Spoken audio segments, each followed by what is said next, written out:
ini presiden nggak benar ya, membiarkan partai politik dipecah-pecah, ulama dipecah-pecah, bahkan dulunya berbagai ormas agama juga mau dipecah. Pak atau kakek Amin Rais, mohon maaf, menurut saya saat ini Anda tidak lebih daripada macan ompong.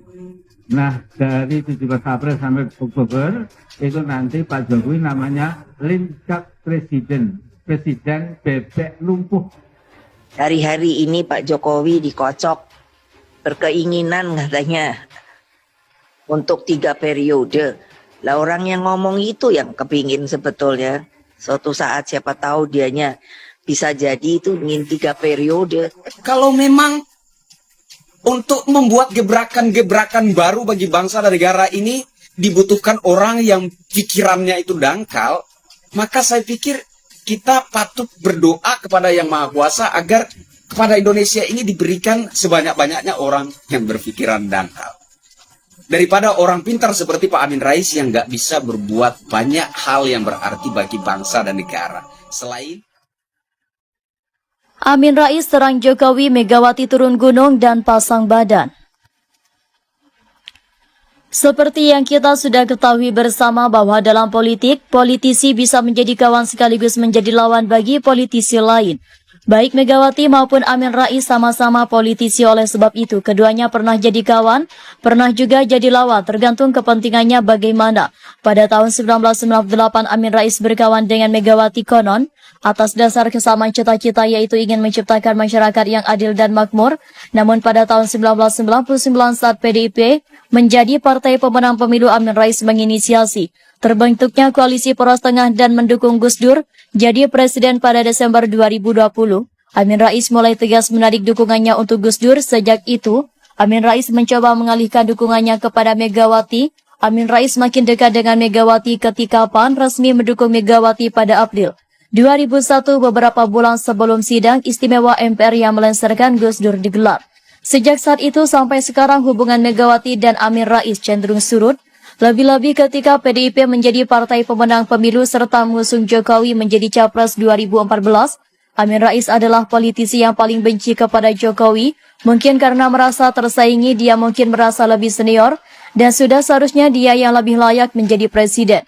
Megawati nampaknya sudah paham dengan rekam jejak Amin Rais yang merupakan politisi cukup licik. Oleh sebab itu Megawati merasa perlu pasang badan untuk melindungi Jokowi dari serangan Amin Rais. Bagaimanapun juga, Jokowi adalah kader terbaik PDIP. Berkat Jokowi, PDIP kembali menjadi partai pemenang pemilu.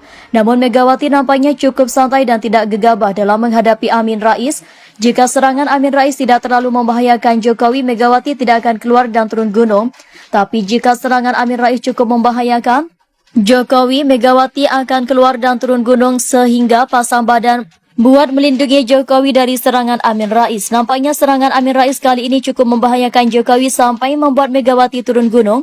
Tudingan dari Amin Rais bahwa Jokowi ingin agar ada amandemen undang-undang agar jabatan presiden bisa 3 periode sangat berbahaya bagi pendukung Jokowi. Wacana ini bisa membuat mereka girang dan akhirnya mendorong adanya amandemen undang-undang, sedangkan bagi pembenci Jokowi, isu ini akan semakin membuat mereka menghina Jokowi secara keji.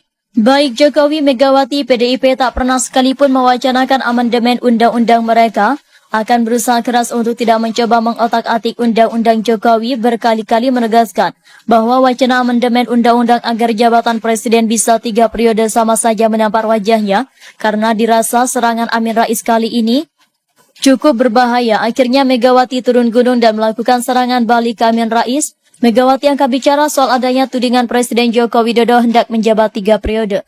Dengan cara pengamandemenan Undang-Undang 1945, Megawati pasang badan untuk membela Jokowi dari tuduhan yang kali pertama dilontarkan politikus senior Amin Rais tersebut. Jokowi disebut berkeinginan, katanya, 3 periode. Yang ngomong itu yang kepingin, sebetulnya siapa tahu suatu saat dia bisa 3 periode, kata Mega dalam acara peluncuran buku berjudul Merawat Pertiwi Jalan Megawati Melestarikan Alam secara virtual.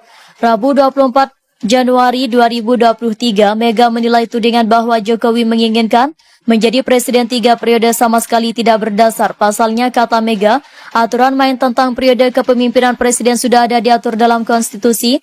maupun undang-undang. Lagi pula Megawati menegaskan Jokowi tak bisa sembarangan melakukan amandemen Undang-Undang 45. Saya kira orang yang paling paham dengan watak Amin Rais adalah Megawati sebab keduanya politisi satu angkatan, pernah menjadi kawan sekaligus lawan. Saya kira Megawati paham maksud tersembunyi dari Amin Rais atas tudingan tersebut. Bukan tak mungkin jika Amin Rais lah yang sebenarnya ingin ada amandemen undang-undang agar jabatan presiden bisa 3 periode, namun dengan cara menuduh Jokowi jika sampai nanti benar-benar ada amandemen jatah Jokowi tinggal 1 periode. Itu pun kalau Jokowi mau maju dan menang. Jika 2024 capres yang menang adalah orang yang didukung Amin Rais lalu ternyata sudah ada amandemen soal jabatan presiden bisa 3 periode, tentu kubu Amin Rais yang diuntungkan. Setelah dibilang goblok sama Mahfud MD, Siniu Rizal Ramli harus segera dilarikan ke RSCM biar cepat sembuh. Tenaga ahli utama kantor staf Presiden KSPALI Motar Ngabalin berkelakar bahwa Rizal Ramli sebaiknya diboyong ke Rumah Sakit Cipto Mangkusumo atau RSCM. Ngabalin melontarkan hal itu sebagai respon atas pernyataan Rizal Ramli ke Mahfud MD soal Perpu nomor 2 tahun 2023 tentang Cipta Kerja. Ia menduga mantan Menko Maritim itu sedang dalam kondisi kurang sehat, maka Rizal perlu diboyong ke rumah sakit agar dia segera pulih dan tidak lagi berkomentar ngawur. Saya rekomendasikan untuk segera dilarikan ke RSCM biar cepat sembuh, katanya kepada poplis.id pada Kamis 5 Januari 2023. Menurut Ali, serangan Rizal Ramli kepada pemerintah termasuk kepada Menko Polhukam adalah ekspresi dari sakit hati dipecat Jokowi dari jabatan menteri. Ia bahkan berseloroh jika syaraf yang ada di tubuh mantan Menko Maritim itu sudah rusak. Sang pecatan yang sakit hati lagi pengidap post-power syndrome, saraf-sarafnya pada konsleting, katanya. Ali Ngabalin menegaskan jika Profesor Mahfud tidak perlu meluangkan waktu untuk menanggapi Rizal Ramli, menurutnya akan sia-sia apabila seorang menteri menanggapi orang yang kurang sehat. Profesor Mahfud enggak usah ladeni manusia seperti ginian, habisin waktu saja, namanya juga orang sakit, tuturnya. Sebelumnya, Menteri Koordinator Bidang Politik, Hukum, dan Keamanan tampak sangat kesal kepada ekonom senior Rizal Ramli atau RR, bagaimana tidak. Rizal Ramli belak-belakan mengkritik dirinya tanpa ada konfirmasi dan data valid sehingga condong ke arah fitnah. Rizal Ramli melalui akun Twitternya mengungkir pernyataan Mahfud MD pernah berkata bahwa malaikat bisa menjadi iblis jika sudah masuk lingkaran kekuasaan di mana, menurut Mahfud MD, pernyataan yang dikutip Rizal Ramli itu salah konteks. Ternyata Rizal Ramli ini makin ngawur dan bodoh. Tunjukkan kapan saya bilang bahwa setiap orang yang masuk kekuasaan menjadi iblis, gobloklah pernyataan tersebut. Kapan dan di mana saya bilang banget, tutur Mahfud. Disebut goblok oleh Mahfud MD, respon Rizal Ramli malah seperti ini, kacian deh. Rizal Ramli merespon Menko Polhukam Mahfud MD soal sebutan goblok terkait polemik pernyataan masuk kekuasaan menjadi iblis. Rizal Ramli menyebut Menko Polhukam Mahfud MD tidak usah dilayani atau diladeni karena Mahfud sedang panik karena membela yang tidak benar.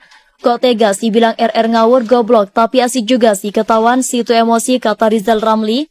Dikutip dari akun Twitternya Rizal Ramli Minggu 8 Januari 2023. Rizal mengkritik Mahfud yang dinilai membela orang yang salah. Justru, Rizal Ramli menyayangkan Mahfud yang tidak membela MK sebagai mantan ketua MK. Bukannya fokus tentang soal pelemahan MK dan Perpu yang ngawur, kacian deh, ujar Rizal Ramli. Selain itu, Rizal Ramli mengaku tidak mau meladeni ucapan Mahfud. Ia menyoroti sikap Mahfud sebagai mantan ketua MK di pro kontra Perpu Cipta Kerja. Wong ndak usah diladeni, wong panik karena membela yang tidak benar. Mantan ketua hakim MK kok melemahkan keputusan MK soal Omnibus Law dengan mendukung Perpu hanya untuk sekedar menjilat presiden. Logika kemana, integritas di mana, imbuhnya.